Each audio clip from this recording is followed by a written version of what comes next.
I love that. Mm-hmm. That's a really good one. Good for grounding. I'm recording already. Perfect. We entered the time portal, baby, where it just time is illusory. It doesn't exist. Welcome to Openly Spoken, the podcast to help you show up, speak out, and be seen within your relationships, your work, and most importantly, with the relationship with yourself. In this podcast, we talk about all things self-love, relationships, sexuality, spirituality, and more. Hi, I'm your host, Celia Antonio, and I'm a women's sexuality and self-love coach, a mindfulness expert, and your cheerleader for your most grounded and expansive self-expression. You can connect with me on Instagram at self-expressedbabe, and for all of my guest episodes, there will always be links in the show notes so that you can find them online. I give my deepest thanks to you for being here and spending your precious time with me today. Now let's begin our journey.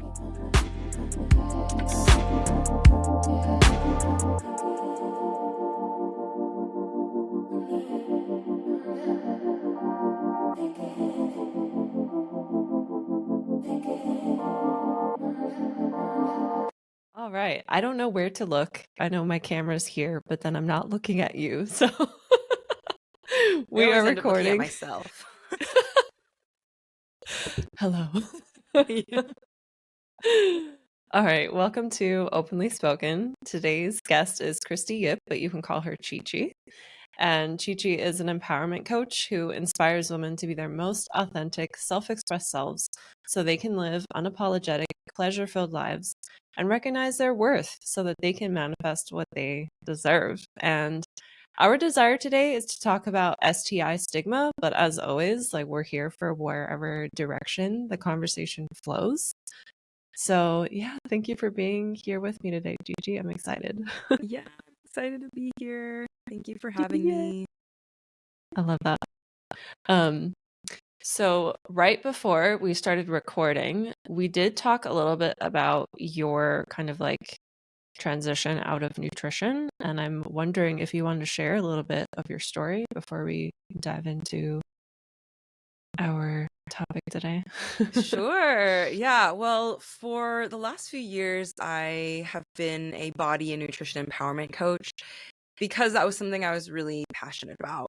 And it actually really kind of ties into what we're talking about today. So okay, awesome. Yeah, which is it's a long story. So I basically got started in body and nutrition empowerment coaching because for most of my life I struggled with body image, my dieting, and just my relationship with my body and my relationship with food. And I started healing from that when I received a STI diagnosis. But it's a longer it's it goes more into self-love and all of that. But essentially I was doing body and nutrition empowerment coaching because I was this is what I've had to heal from, and this is what I want to help others heal from. And then after doing it for a bit and also just not really finding that much traction, and also just kind of not feeling as excited about talking about it anymore, I decided to pivot away from it. And we're in this Vita coaching, sex, love, and relationship coaching certification together, and that's been something that's been really exciting me a lot more, is diving into more of still in that self-love realm, but also self-expression and also sensuality, and just getting more in touch with that rather than focusing too much about body image and nutrition. Because we were talking about, I was I haven't posted about nutrition in a long time, and it's not exciting to me, so people don't even know that I do nutrition stuff. I think, nutrition's important to me still, but I'm not hey, here's 5 things you to eat in the morning. I don't, it's not, that content doesn't spark joy in me anymore. So I've moved on from it. It's interesting too how nutrition can be a gateway into more of body work, because it's it's essentially what you're putting into your body. It's what becomes your body. And I can relate with that too. Nutrition is how I got my start. I wasn't a nutrition coach, but I was definitely, posting what I was cooking for myself and blogging about it. And eventually it just got I'm still very much into it, and I cook 99.9% of my meals. But posting about it like doesn't seem exciting, even though it would be such easy content because it's like I'm always cooking. Like I could I could record a video of me cooking, but that's just not, I want to go deeper than that. And I sense that you want to go deeper than that too because of where the program that we met in. Just like, okay, what am I eating today? Because Yeah. Yeah, that's funny. So with our topic of destigmatizing STIs, yeah, I would love to know like what feels alive in your heart as like a starting point of where to dive into first. I mean, Because there's a lot. there's so much. I think for me, I guess what comes to mind is kind of like, yeah, I think like destigmatizing, kind of like, I don't want to say like normalizing it, but just like realizing that it is so much more common than we realize, that we need to stop making such a big deal out of it. Mhm. um Yeah. and for me, my journey, so I'll talk a little bit more about kind of my story and how it's been a part of my life. Is I think this was about 5 years ago, I was diagnosed with HSV-1, which Mhm. is herpes, which is also, known as like cold sores. You can get it orally, you can get it genitally. And the thing is, like, so when I received that diagnosis, I thought my life was over. I was absolutely Oh no. devastated. I was like, Yeah. wow, no one's going to want to come near me because, herpes is always like the punchline of so many jokes. It's always like everyone's like, oh, well, it's kind of like associated with being quote unquote dirty and like Mhm. unwanted and promiscuous. Like, it's always, Yeah. when there's like I see on the internet a lot, like when there's like a woman who's like really sexy and just like really feeling herself, people are always like commenting, well, she probably has like STIs. And it's like, Mhm. it's used as an insult. And rather than like, oh, it's actually just like a skin condition that almost like a lot of the population has more Yeah. than they actually realize. Mhm. Um, because there's, I believe it's like 60% of adults have HSV-1, either like oral or like genital. And it's so common, and it's something that isn't tested for because it's so common, and also because like it's not life threatening.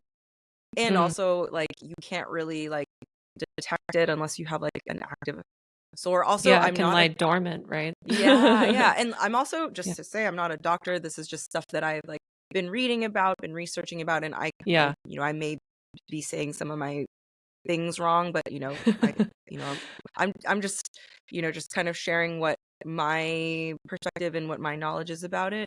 And yeah, Mhm. like you said, it can lie dormant, and so people can have it for their whole lives and not know. Mhm. Um, and it's become something that's so negative in our society, and that negativity impacted me because when I was diagnosed with it, the thing is, I could have had it my whole life and not have known until I had like an active outbreak. Like, I don't know who Yeah. I could have gotten it from because, at the time I was, using protection, whatever, and like you can get it. There's so many different ways you can get it. Like, it's not just from genital to genital contact, it can be from oral to genital. So I don't know Mhm. where I got it. It could have been someone I slept with the week before or someone I slept with 5 years ago. Like, that's the Mhm. thing. And anyway, it really impacted me, emotionally, like physically. Just it I completely shut down, and I kind of felt like I was like in the lowest point in my life. But then because I was in such a low point, that is when when I realized there was a lot more that I needed to address, and it wasn't just the skin condition. It was my relationship to myself and my Mm. relationship to my body. Yeah. And at that time, my relationship to myself and my body was really negative. I had a lot of negative self-talk. My inner critic was the main voice that was speaking to me. I was very insecure. I had low self-esteem. Mm-hmm. So, I think the herpes was kind of just pointed at the things that were actually plaguing me rather than just this skin condition. Yeah. So that's when I decided that I needed to get some help. So I started working with a coach, and she, through this process, I realized that like I am more than just my body. I am more than just my skin. I am worthy as I am. I am an amazing human. I am loving. I am caring. I'm a good friend. I'm a good daughter, a good sister, etc., etc. And my body doesn't define who I am. Like the shape and size of my body doesn't define who I am.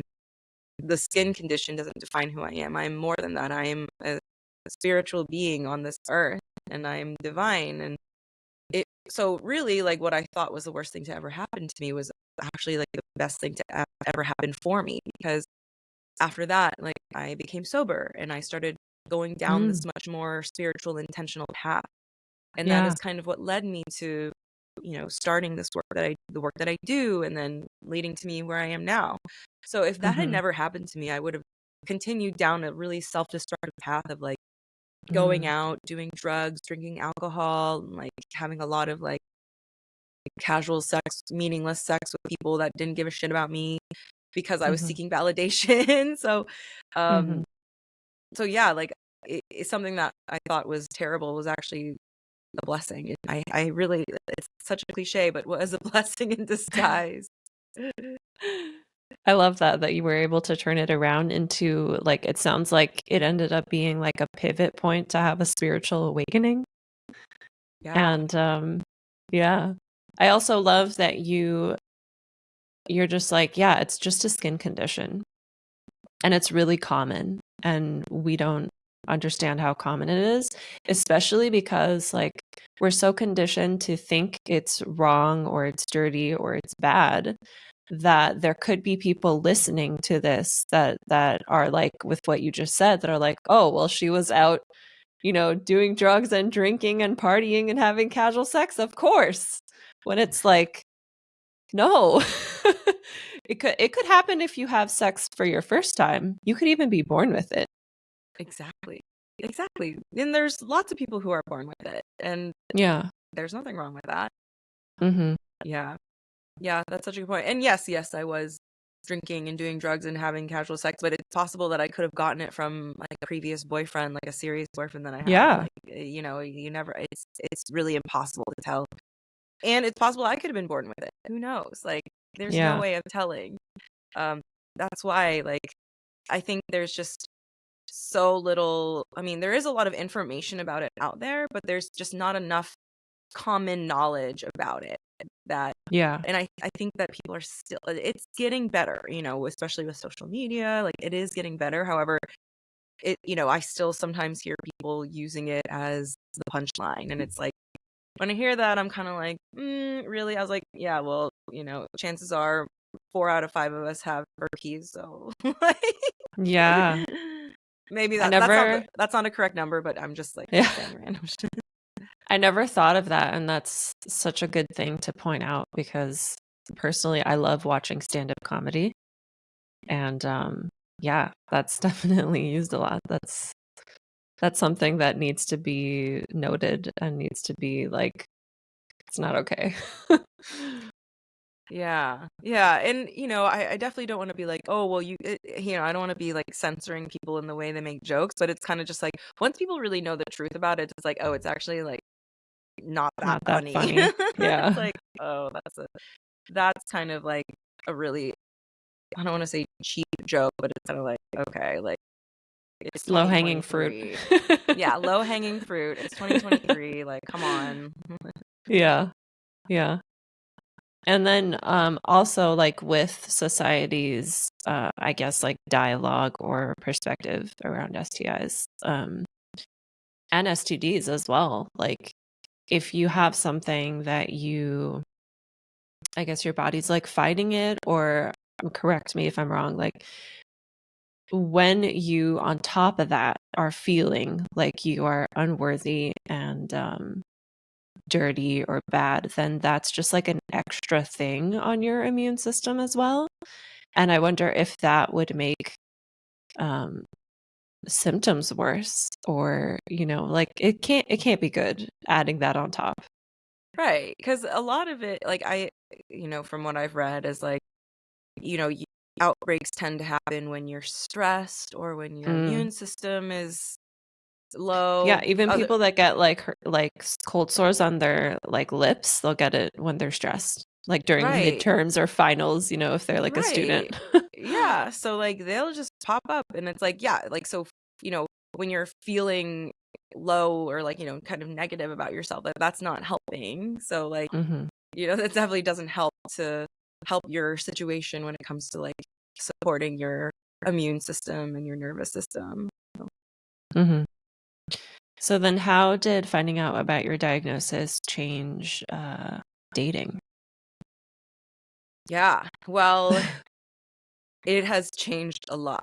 And because of that, and also because of just like the work that I've been doing on myself, I've become much more discerning about the people that I allow access to me and my time and my energy and my body. I'm much more discerning. I wasn't so discerning before because I was seeking validation and would, just want to sleep with whoever wanted to sleep with me because that made me feel good about myself, right? Made me feel desirable and be like, oh yeah, like men desire me because they sleep with me. But like truly, a man will sleep with. Well, I'm not gonna say, but like it's not that hard. I guess I'm trying to say it's not that hard to get a man to sleep with you. I'm not generalizing, not all men, but like you got yourself in a little hole here, ChiChi. I know. Dig yourself out. Okay. Well, in my experience, I love it though.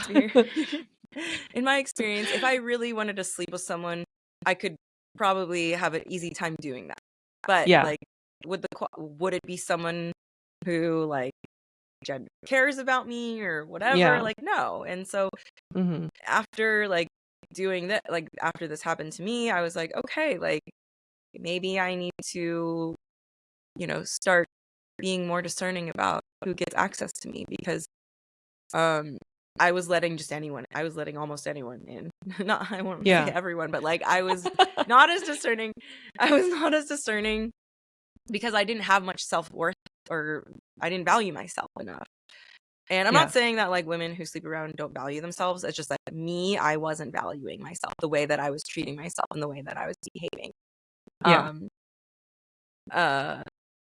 And so now I'm like, okay, like if when I'm dating, I actually like want to get to know the person and see if this is someone who's worth my time and energy and worth going down this path with.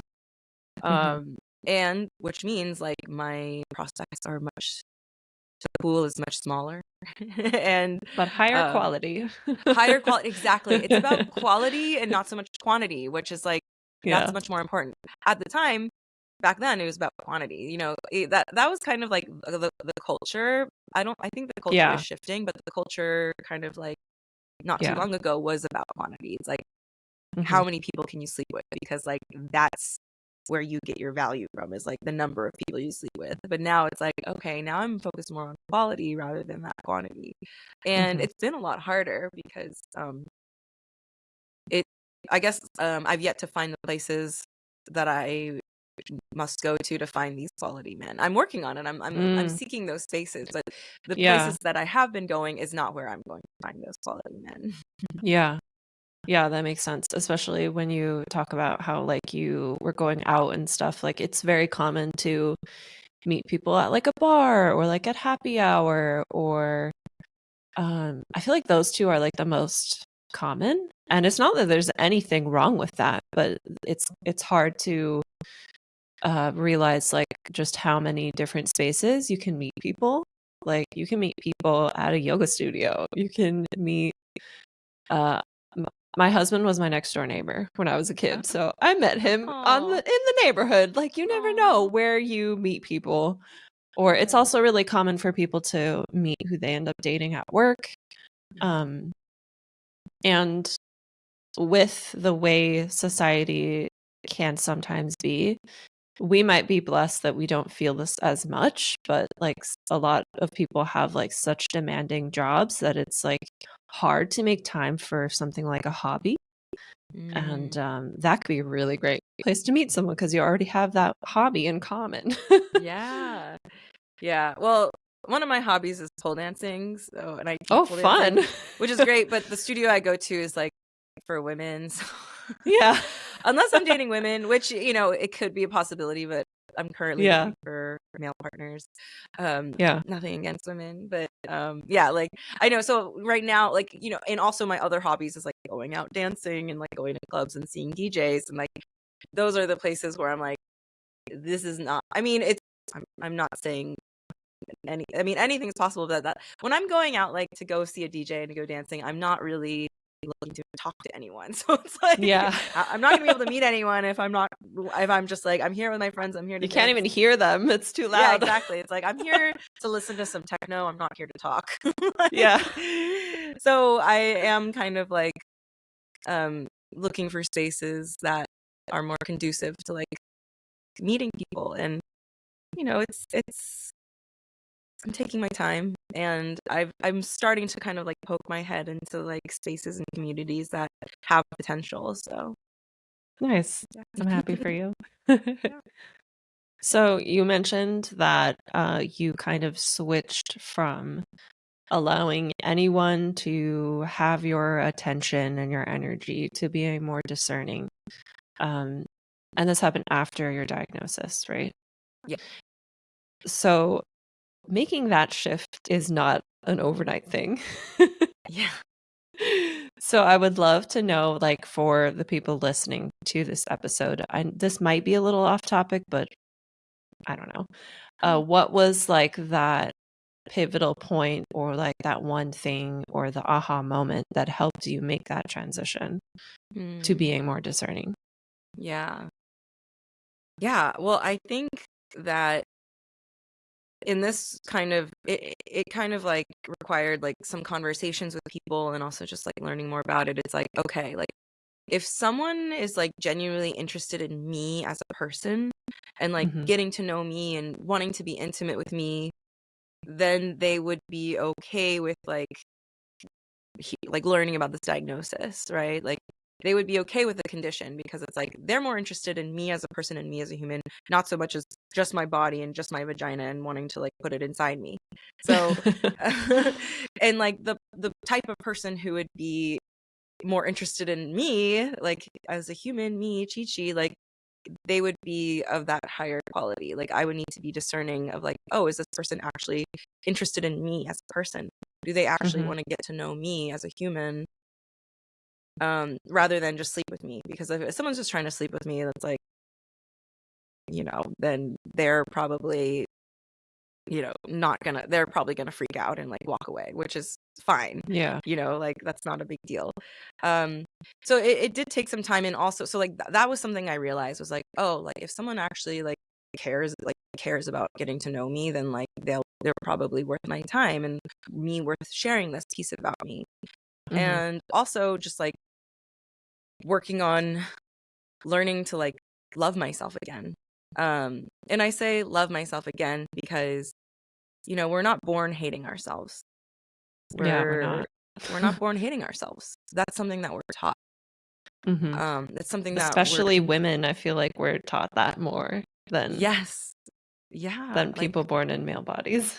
absolutely. So it's like we're taught that by society. That's how we're conditioned. So, you know, when you see little children, like they don't give a shit about like their Yeah, they body don't. size. They're just happy and they're just joyful and they love themselves. Yeah. And so learning to love myself again was like also part of being more discerning. It's like, you know, like I love myself. I'm obsessed with myself. So like whoever gets access to me better be just as like love like see my value as well. So and if they don't, then they don't deserve my time and they don't deserve my energy. So Mhm. yeah, it definitely took some work to get there. You know, it doesn't happen overnight to be like, oh, I love myself, especially when it's something you struggled with for a lot of your life, you know, when you've Mhm. been receiving these messages that you have to change yourself. You should hate yourself if you don't look a certain way. Like, we've been fed that message for so much of our lives. It's difficult to like recondition yourself, but it is an ongoing process. I'm not saying that I'm like completely there, but I'm definitely a lot farther along and closer than I was 5 years ago. Mm-hmm.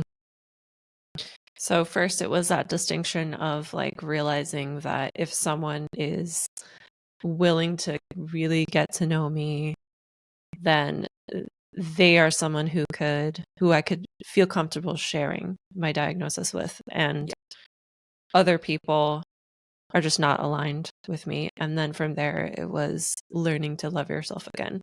So the learning to love yourself again, I know that that's like a whole long journey and a long topic. But just so that, and like anyone who's listening, so that they have something they can, I guess, dive into or try on, what would you say to them? Yeah. For me, I think like a big part of like learning and like reconnecting with my higher self, reconnecting with my divinity, and just like realizing that like we are so much more than just our bodies, and like being connected to that higher self, that higher, whatever you want to call it, really kind of reminds you that like whatever is in this, it's more than just what's in this material physical world.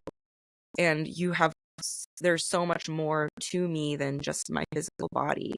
My spirit, my soul transcends that. And my spirit and my soul is beautiful. And I absolutely love what is there and what it is growing and what it's becoming. So really falling in love with like my essence. So, you know, if someone is looking to learn to love themselves, I think getting back in touch with their like spirituality, if that's something that's like available to them. And I did that through like Reiki and through like meditation. Those were some of the ways. And then if you want to go real far, plant medicine. I love that, because that's like, it really is life-changing when you really like not just believe that you're more than your body, but like really fully embody that with all of your cells. And I can relate to that.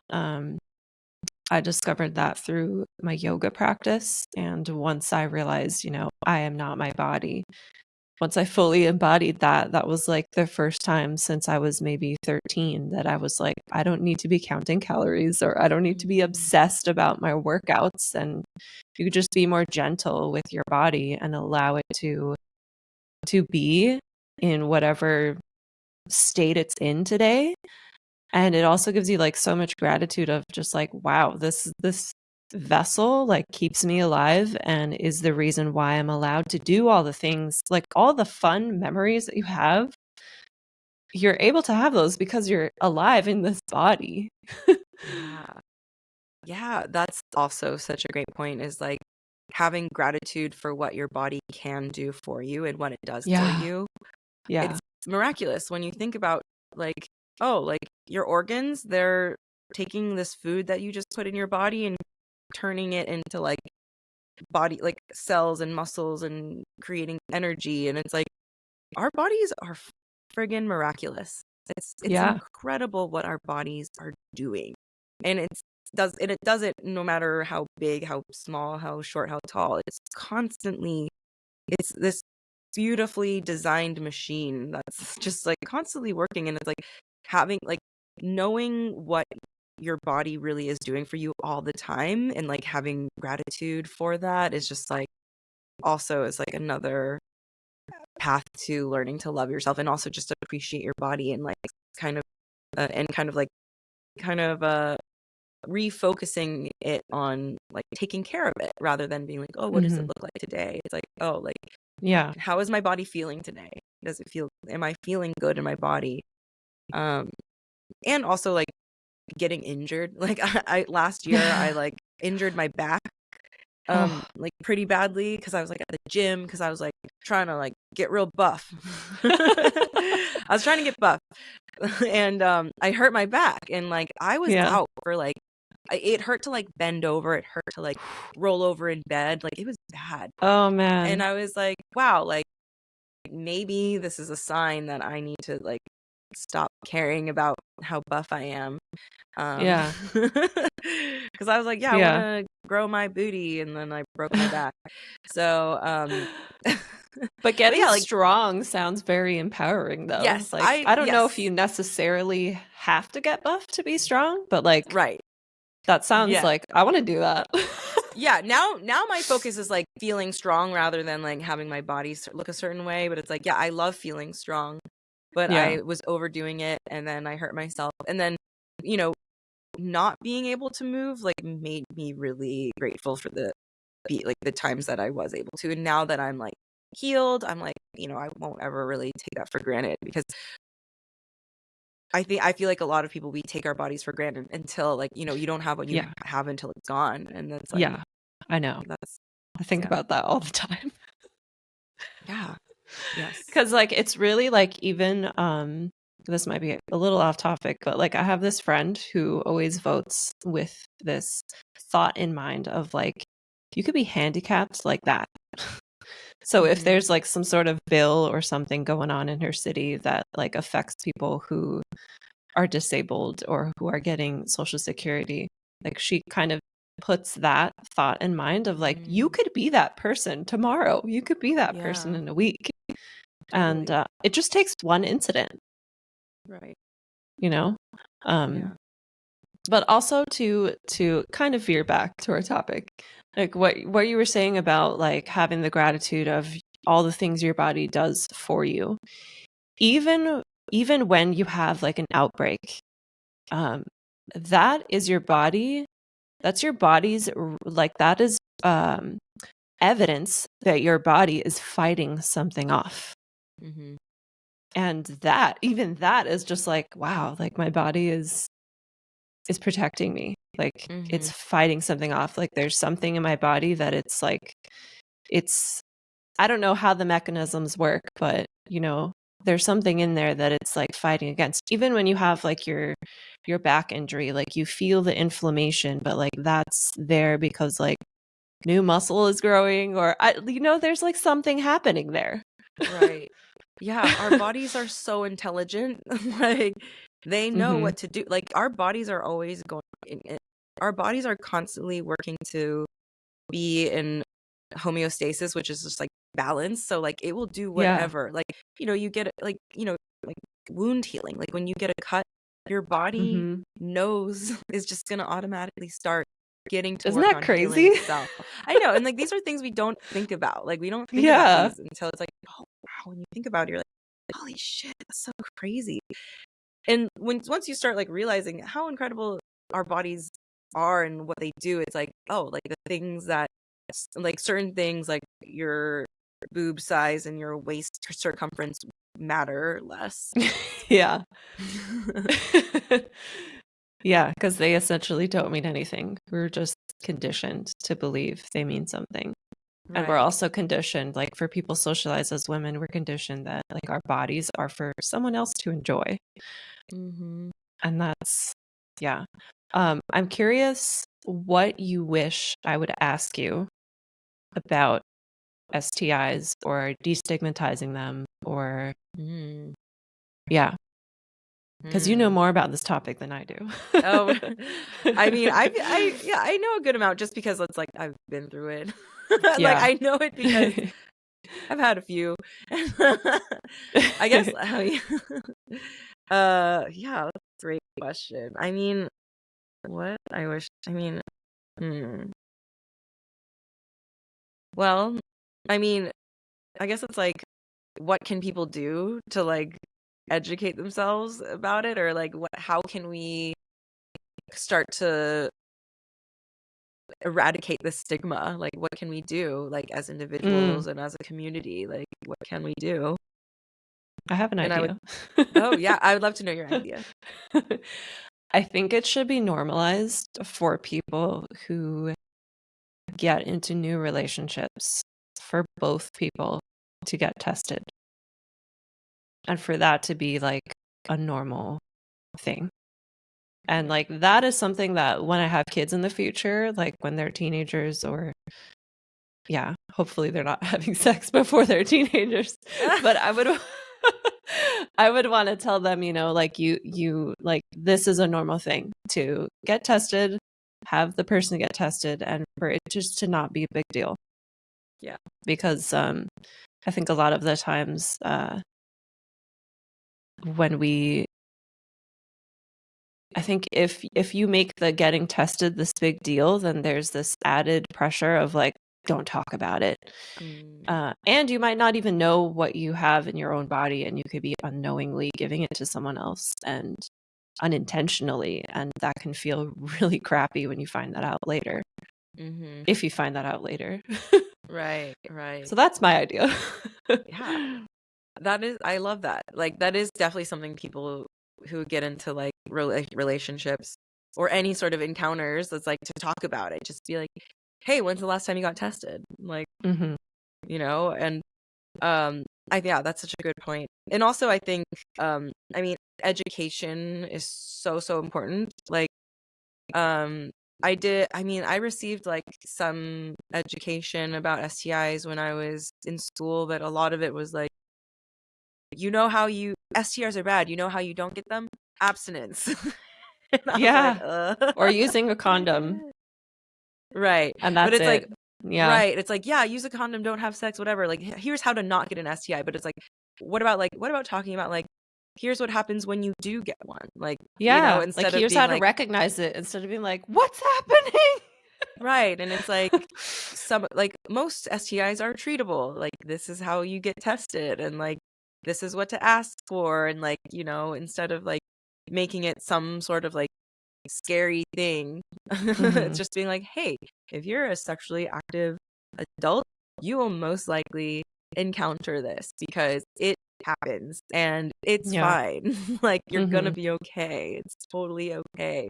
I mean, I remember when I first got chlamydia for the first time, I was like, oh my god, like, this is terrible. I can't believe this happened to me. And then my friend at the time, he was like, well, I have gonorrhea and chlamydia, so whatever. And both of those are they're treatable, right? You can they're treatable, and then it's gone. And then it's not gone. like a lifelong thing. No, and it's not life threatening. I mean, there are some that are life threatening, and like those are ones that's why it's important to get tested, is because like, you might not know that you have life threatening diseases, and we should normalize testing for it. And also, however, I've heard there is like an antibiotic resistant strain of gonorrhea going around. But we don't need to talk about that. Don't scare everyone. Okay, but the point is, like, that's why we got to normalize talking about it and getting tested, and being like, hey, like, true. Oh, okay, like, instead of just like being afraid to broach the subject because you're afraid of being judged, or whatever it is. I do also want to mention, like, if you have something, like, if you like share, it is, and I think it really is up to the individual, but like, it's important to disclose. I've been in situations where I would disclose to the person and they were like, oh yeah, I have it too. Oh yeah, I was totally gonna tell you. I was like, were you though? Were you though? Like, oh, man. you told me after I told you, and your pants are already off. Like, I'd be like, nah, this isn't happening because you weren't gonna tell me. It's like, so that's the thing, is like, that's happened to me a couple times where I'm like, by the way, like, this is my situation, and they're like, yeah, I have it too. It's fine. I was gonna tell you. I was like, no, you weren't. Like, you weren't gonna tell me. You're just gonna try to sleep with me without saying anything. But anyway, that's just some anecdotes. But like, like, I think by normalizing having that conversation, it's not gonna be like, oh, who's gonna say it first? Like, oh shit, like, if she doesn't bring it up, then I won't bring it up. It's like, why don't we just like be okay with bringing it up and not Yeah. making it so scary.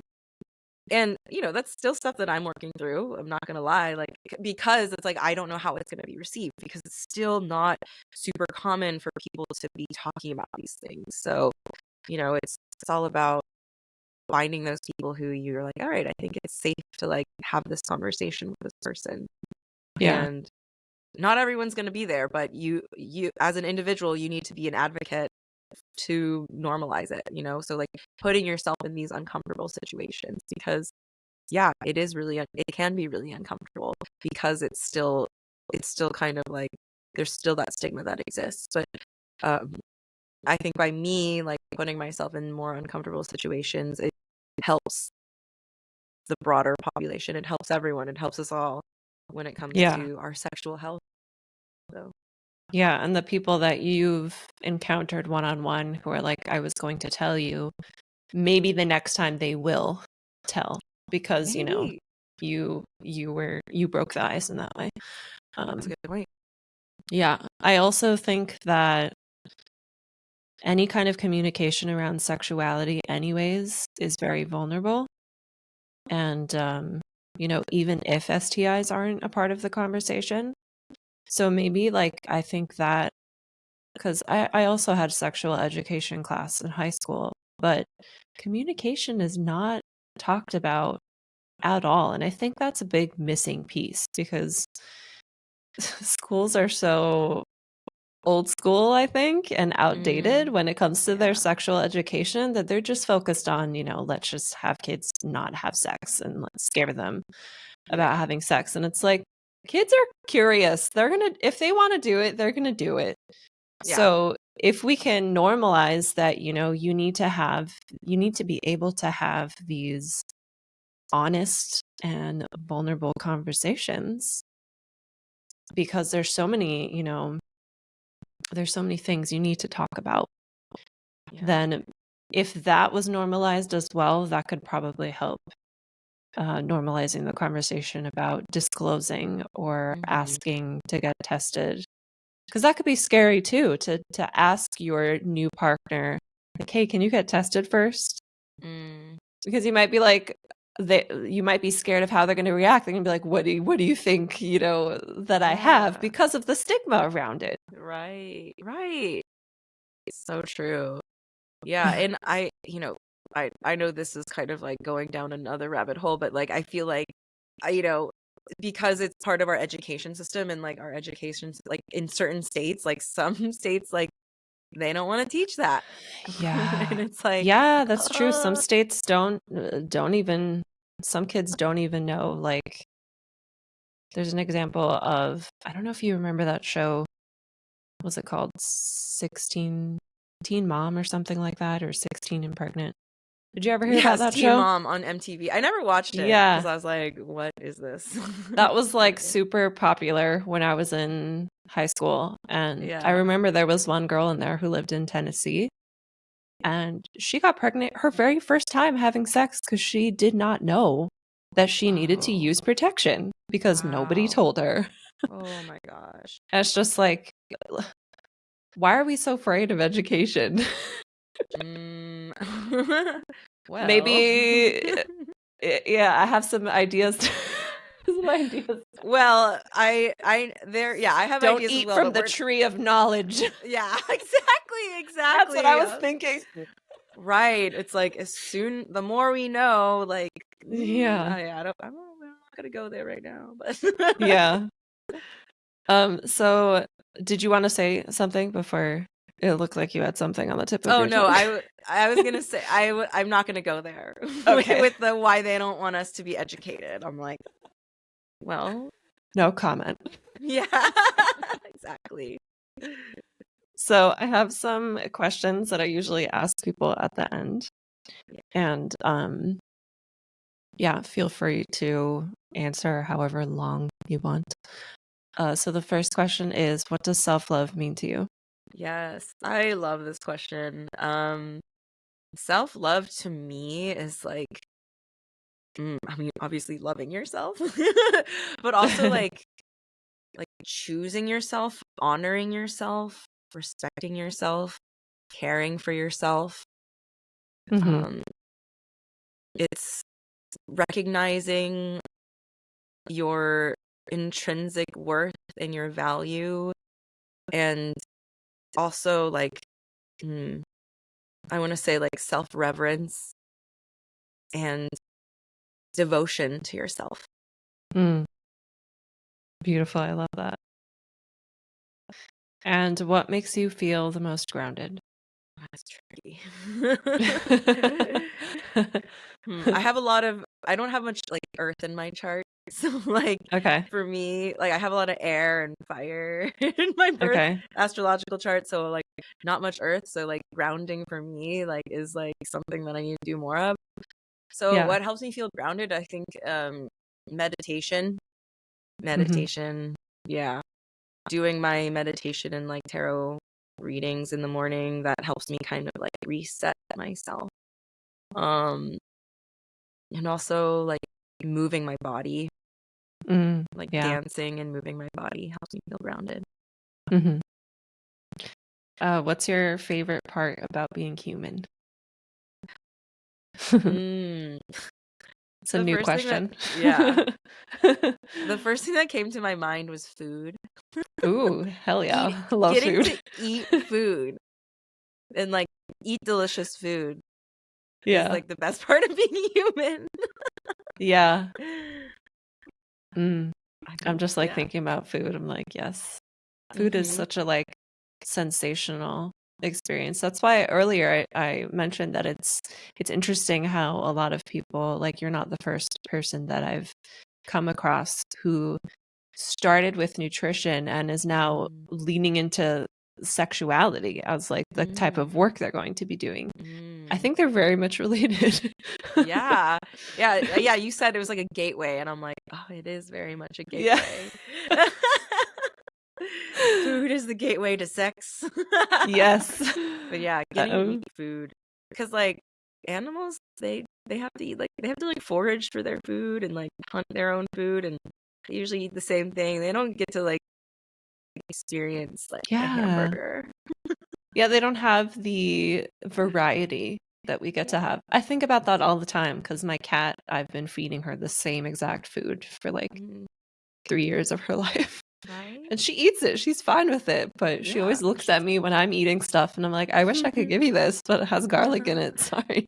I know. I always wonder, like, I know this is so off topic. We're going on a tangent, but I always wonder because yeah, like dogs and like pets, they all eat the same food every day, and I'm like, man, if only you knew. I mean, they know, but it's like, oh, they won't ever get to experience. And like, I Yeah. love dogs. So I'm like, you won't get to experience this. It's like, Yeah. And then one more question, and then we'll dive into where to find you and where people can connect with you. yeah. What is your favorite part about being a woman? Oh, yes. I mean, I feel like women are just like so powerful. I love just like how powerful womanhood and like femininity is. Like, I just I just love that like feminine power. Mm-hmm. Yeah. I love And that. once you like know how to harness it, like it's just unstoppable. Mm-hmm. So for everyone listening, where can they find you and connect with you? The best place to find me would be on Instagram. My handle is ChiChi _loves you, because I do. And yeah, so find me there. My links are there. My website still needs to be updated. My website is thesistriarchy.com, and it's kind of like patriarchy, but instead of patriarchy, it's sis as in sisterhood. So that's where you can find me.